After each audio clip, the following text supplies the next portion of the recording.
Bangalore, or Bengaluru, however you like to call it. It is India's third most populous city. It's fondly known as the country's Silicon Valley, with an IT industry worth $150 billion. It contributes nearly 10% to India's total GDP. What was once a sleepy pensioner's paradise is now a thriving pub city. It's been called as the city of changed fortunes. But has it changed so much to become unrecognizable? Bengaluru, Swaka Bengaluru, Ninge Istailva, Bittu Hoitairo. Akradeli, Ikkade Mumbai, Pakkal Andhra, Side Chennai, Ella Idru, Bengaluru andre Yakro Saitira, Bengaluru andre Swarga Kandro. Heaven. Yes, that used to be Bengaluru once upon a time. Oh, it was beautiful. It was really beautiful. Weather was good. Bangalore has changed a lot. I'm born in Bangalore actually in 1947, and since then I am almost here only. It used to have lot of greenery, which you find it less now because of urbanization, whatever you call it. If I am correct, it has increased tenfold. If I am correct. It's actually more than that. From a mere 69 square kilometers in 1949 to 709 square kilometers today, the city is a bulging urban mess. For starters, the Garden City has lost more than 45% of its green cover since the 1970s. And with the green cover, also went a bit of the famed weather. Bangaloreans who once considered 33 degrees centigrade as extreme day temperatures had to deal with the sudden sizzle of 39.2 degrees in April 2016. You can't blame them. At 3,000 feet above the sea level, it's only natural to have a hill station's feel. But with the height comes one major disadvantage.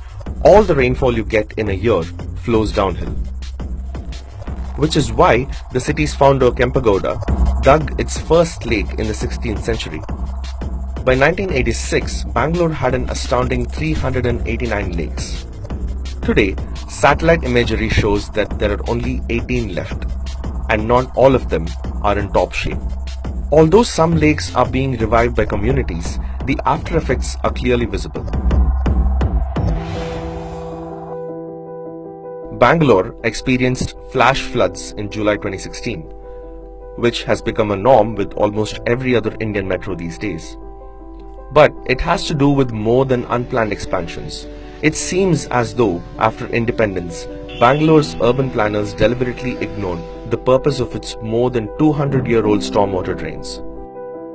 What is now the Kempegowda bus station, or Majestic, was once the Dharmabuddhi tank, the very reservoir the city's founder dug 300 years ago.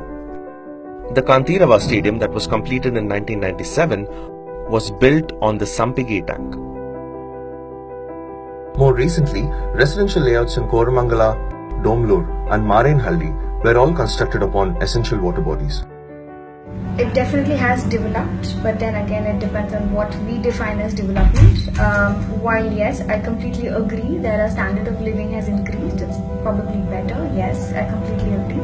But at what cost is something that I would question, or is something that I would always ask myself. And that's the sad story on the roads as well. Bangalore is a city that saw motorized traffic as early as 1901. Today, there are more than 6 million vehicles trawling their way through it. The roads have just not expanded enough. They are saying you have to take, share the taxis and all. But they are manufacturing so many, every year so many cars are coming, so many two-wheelers are coming, and there is no parking. Definitely it is going to become worse. The quality of life has dipped so much, in fact, that the Indian Institute of Science has said the city will be unlivable by 2025. Official studies say groundwater levels are approaching zero. And yet, the city moves on recklessly. Is there any hope for a better future?